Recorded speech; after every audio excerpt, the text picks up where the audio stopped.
புகைப்பிடிப்பது நம்ம நுரையீரல் எப்படி பாதிக்கிறதுன்றத இப்போ நம்ம பார்க்க போகிறோம். அதுக்கு தேவை ஒரு பாட்டில், டிஷ்யூ பேப்பர், சிகரெட் அல்லாமல் தீப்பெட்டி.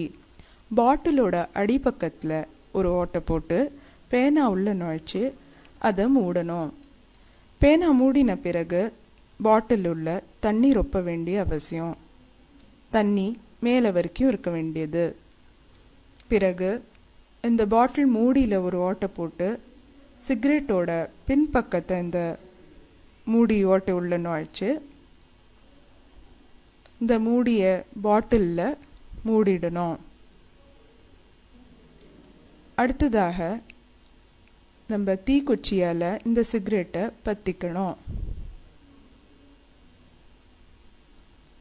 பாட்டிலோட கீழ்ப்பக்கத்தில் இருக்கிற பேனா மூடியை நம்ம எடுத்தோம்னாக்க தண்ணி கீழே கொட்டும்.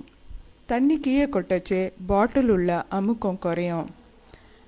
காற்றமுக்கம் குறையறதுனால வெளியில் இருக்கிற காற்று சிகரெட் மூலமாக உள்ளே நுழையும். அது மாதிரி உள்ளே போச்சே பாட்டிலில் புகை ரொம்பி போயிடுறது.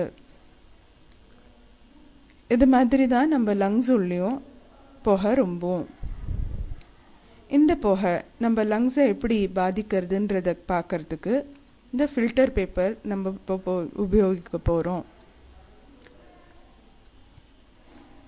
உள்ளே இருக்கிற புகையை வெளியில் செல்றதுக்கு வாயால் ஊதினாக்க அந்த புகையெல்லாம் ஃபில்டர் பேப்பர் வழியாக வெளியில் வந்துடும். இது மாதிரி புகை வெளியில் வரச்சே இந்த ஃபில்டர் பேப்பரில் என்ன ஆறுதுன்னு பார்க்கலாமா? இந்த ஃபில்டர் பேப்பர் நிக்கோட்டினால் எரியிற மாதிரி ஆகிடும். இதே கதி தான் நம்மளோட லங்ஸோடது கூட.